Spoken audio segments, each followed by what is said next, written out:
Deputado, a derrota no IOF ameaça o futuro do governo Lula? Obrigado pela disponibilidade de falar conosco aqui da CNN. Boa noite. Boa noite, Leandro. Boa noite, Coronel Crisóstomo. Não, de jeito nenhum. Olha, eu vejo uma clara reação do parlamento a qualquer coisa que fale de tributação do andar de cima, né? Você sabe que a derrubada desse decreto do IOF tem uma consequência. O governo vai ter que contingenciar mais 10 bilhões. Vai ter que cortar programas sociais. Você sabe, nós temos o arcabouço fiscal, nós temos a lei de responsabilidade fiscal.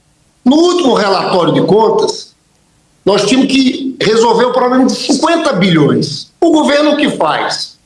Contingencia, corta 30 bi de despesas e decidiu fazer, com o decreto de IOF, aumentar a arrecadação em 20 bi. O que aconteceu? Teve uma negociação com o parlamento. O governo recua em vários pontos do decreto de IOF e apresenta uma medida provisória. O que diz da medida provisória?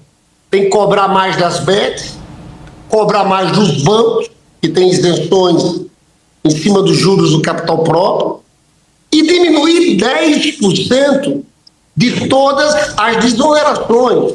Nós temos 800 bilhões de desonerações no Brasil. Isso aí não é criar imposto, Leandro. Isso aí é gasto tributário. O que aconteceu, na minha visão? Há uma reação desses setores econômicos grandes, e teve um apoio do parlamento, e o recado é mais ou menos o seguinte: essa elite brasileira diz: eu não aceito pagar. Aqui é um pouco quem vai pagar a conta.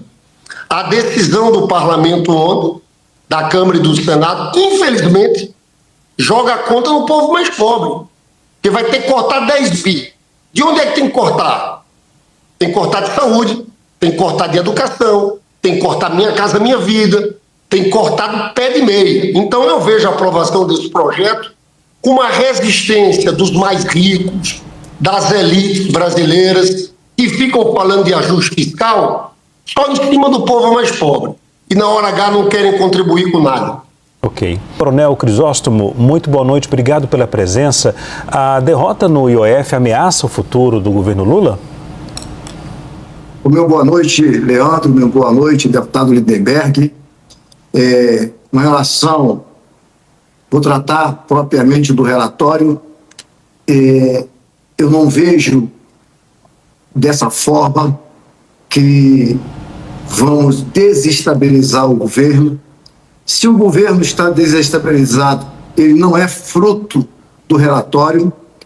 Eu acredito que o governo ele precisa aprender o dever de casa, e ele não está fazendo o dever de casa. Um dos casos foi o que ocorreu ontem. O governo sequer conversou com o parlamento.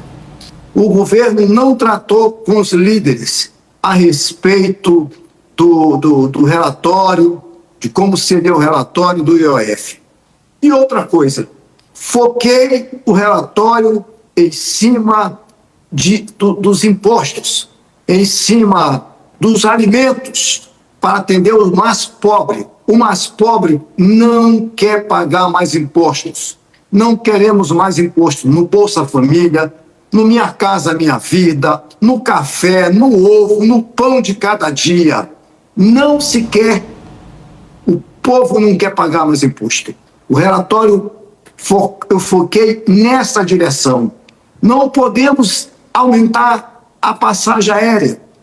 E com o IOF, só o setor de aviação ia ter uma elevação de 600 milhões de reais.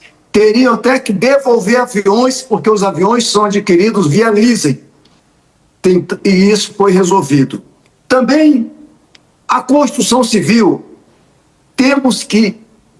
não podemos colocar mais impostos sobre a construção civil. A construção civil é o que alavanca o nosso país. Portanto, o que o governo precisa fazer é cortar gastos, é olhar para os prédios ali do eixo principal e entender que quase 40 ministérios é algo totalmente excessivo, desnecessário.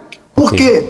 Porque tem ministério que o cidadão não sabe nem o nome e muito menos o ministro.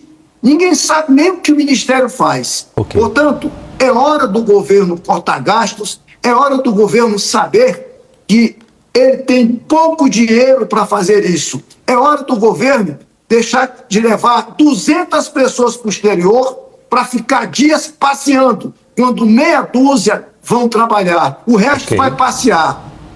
Esses gastos são desnecessários. Ok. Peço desculpas por sempre falar ok, só para sinalizar e a gente conseguir equilibrar o tempo aqui aos dois. Deputado Lindenberg, o senhor vê uma possível ida, como o senhor vê uma possível ida do governo Lula ao STF contra a decisão do Congresso? Olha, eu vou responder isso, Leandro, mas antes de dizer o seguinte, viu, Coronel Crisóstomo? Então, por que Bolsonaro aumentou o IOF em 2021? Você sabe que é importante dizer. Você sabe cartão de crédito internacional? Quanto era a taxa de IOF cobrada no governo Bolsonaro? 3,38. Você sabe que Paulo Guedes, no final do governo, disse o seguinte, aprova uma lei dizendo que no outro governo, o governo do presidente Lula, tinha que cair para 5,38, 4,38, 3,38. Sabe quanto é que está agora no governo Lula? 3,5. Agora me diga, quem é um trabalhador que paga IOF? Na verdade não tem. Quando eu digo que é cooperativas de crédito que transitam, que mexem com valores superiores a 100 milhões, uma taxação como essa. Deixa eu falar sobre a constitucionalidade. O Coronel Crisóstomo sabe, eu estou aqui, né, Coronel Crisóstomo, na hora que eu levantei uma questão de ordem sobre constitucionalidade. Porque, deixa eu falar, a Câmara e o Senado não têm condições de interferir numa competência exclusiva que é do Poder Executivo em relação ao IOF. Existe uma lei de 1994, Lei 8.894, que diz que é o Poder Executivo, e todos os presidentes fizeram isso, Bolsonaro, Temer, Dilma, lá atrás, pode mexer no IOF dentro dos limites estabelecidos. Isso é uma competência exclusiva do Poder Executivo. Então, o parlamento só poderia ter mexido nisso, e o Coronel Crisóstomo sabe que eu falei lá ontem, tem o artigo 49, inciso 5, se o Poder Executivo tivesse exorbitado suas competências. Então, votaram sabendo que era inconstitucional. O governo tem o seguinte dilema: ou corta 10 bilhões